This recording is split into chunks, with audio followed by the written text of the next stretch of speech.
اللہ رب العزت ہر سال ہمیں ماہ رمضان کے روزے دیتا ہے اور ہمیں اپنے اندر انقلاب پیدا کرنے کی ایک اندیا، ایک اشارہ دیتا ہے، ایک مشق کراتا ہے کہ تم اپنے اندر انقلاب پیدا کرنے کی مشق پیدا کرو۔ وہ انقلاب کیا ہے؟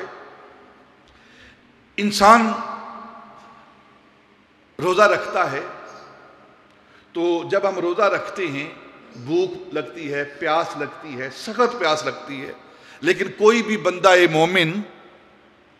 وہ روزے کی حالت میں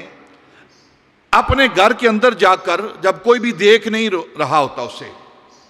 کوئی بھی اس کا نظارہ نہیں کر رہا ہوتا،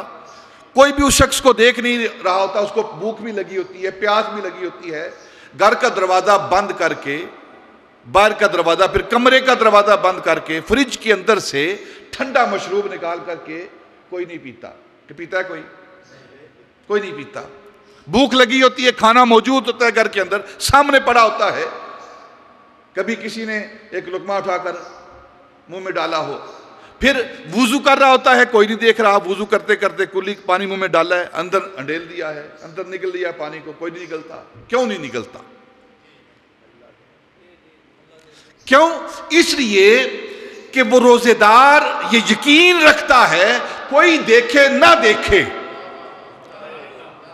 کوئی دیکھے نہ دیکھے، میرا رب تو مجھے دیکھ رہا ہے۔ تو ماہ رمضان کے اندر اللہ رب العزت اپنے مخلوق کو، اپنے محبوب کے امتیوں کو مشق کراتا ہے کہ جس طرح ماہ رمضان کے اندر تم کھانے پینے سے رک جاتے ہو، جس چیز سے میں نے منع کیا ہے اس سے رک جاتے ہو، اسی طرح سارا سال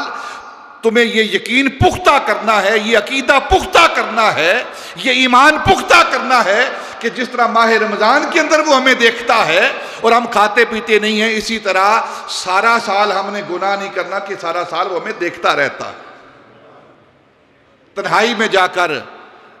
کمرے کے اندر جا کر کہ لوگ ہمیں نہیں دیکھ رہے، ہم گناہ کر دیں، تو یہ ایمان اور یقین پختہ کرنا چاہیے کہ جس طرح ماہ رمضان کے اندر ہم کھاتے پیتے کچھ نہیں ہے کیونکہ ہمارا رب ہمیں دیکھ رہا ہے، اسی طرح سارا سال ہم نے اللہ کی نافرمانی نہیں کرنی، گناہ نہیں کرنا کیونکہ وہ ہمیں دیکھ رہا ہے۔